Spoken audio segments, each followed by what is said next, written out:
There's a reason more businesses trust our team. Call today and experience the power of our professional community of estimators, project managers, and skilled drug and background check painters ready to make your next painting project stress-free. You know your business, we know paint. We are your complete facility maintenance partner and the official paint and coatings company of Boise State Athletics. RowPaint.com. Powering people, pride in painting. Don't just repaint. RowPaint.com. ROEPAINT.com.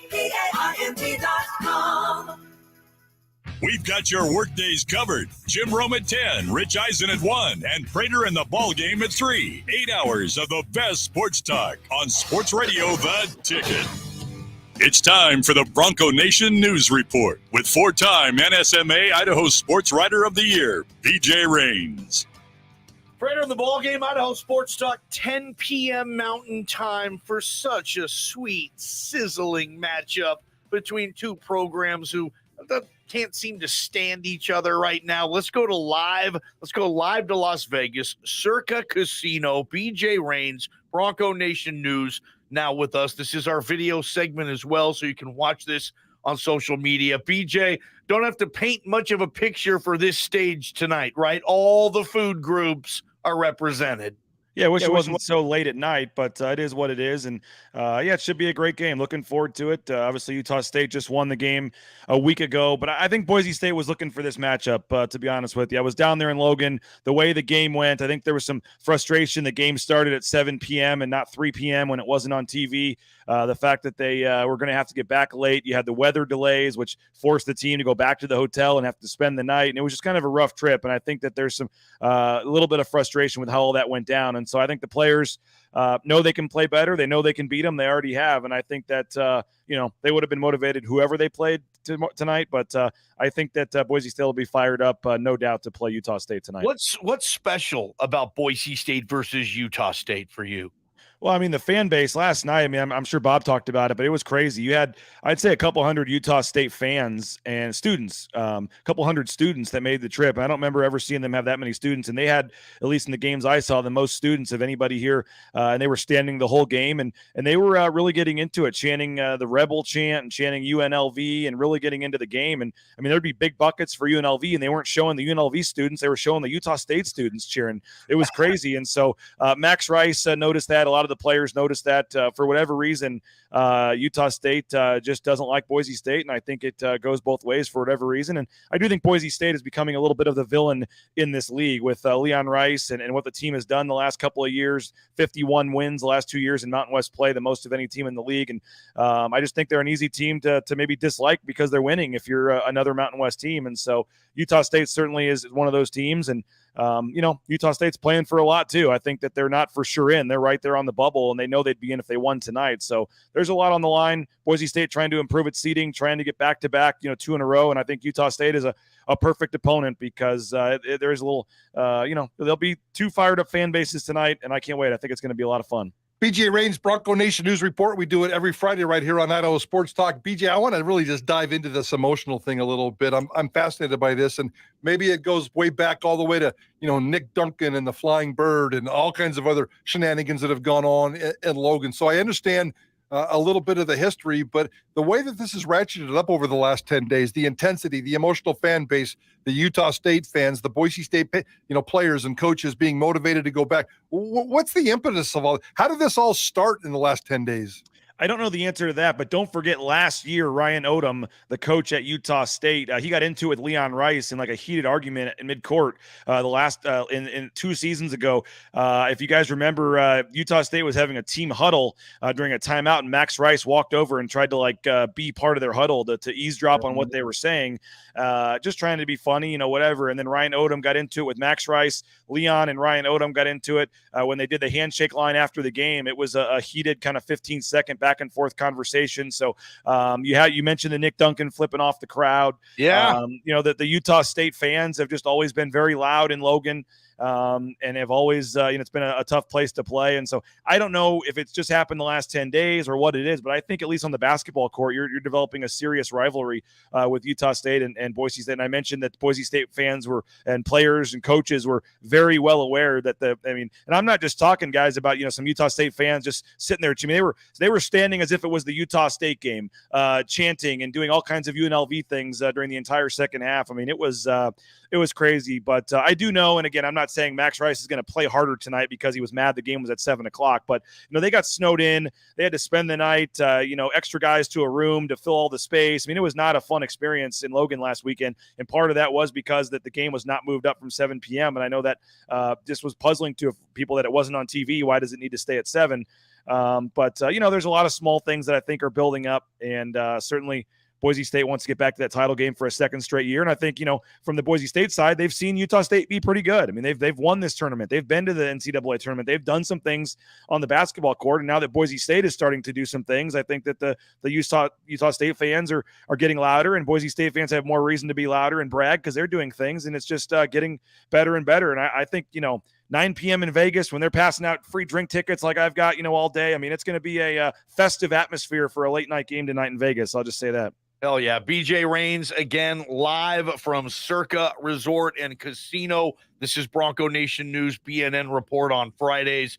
BJ, is the winner of this team, in your opinion, probably going to get a better seed in the tournament? Is that the crown jewel at stake in this game?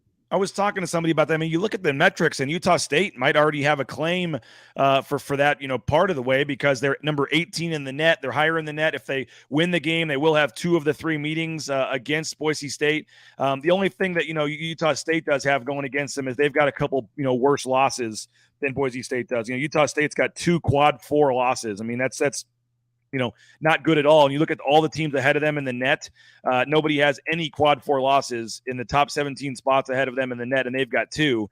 And you've got to go, down the list to find a lot of teams that have 2 quad 4 losses. So that might hurt them, but I think you can make a strong case for that. I mean, I think Boise State's clearly in, but I think if Utah State were to win tonight and maybe, find a way to win tomorrow, you got to seriously talk about them being on the 7, 8, 9 line based on what their resume says, some of the wins that they've racked up. And so they're playing really well. 6 wins in a row. They're playing great. And, the thing is, I wish we had more clarity on this, but, I look at last year's tournament, and Boise State won the tournament and finished with these great numbers, and they were still an 8 seed. I don't think last year's tournament really had any impact on Boise State's seeding in the tournament. I think they were on that 8, 9 line no matter what they did. So if you go off of last year, most of the seeds might already be set. So I don't know if, you think 2 more quad 1 wins would help Boise State bump up a line or 2 the next day or 2, but I don't know if it will. Based on last year, this game may mean a lot more to Utah State and might not mean much at all to Boise State, to be honest. BJ Rains, how much do I have to worry about Boise State's dead, tired legs in the second half tonight?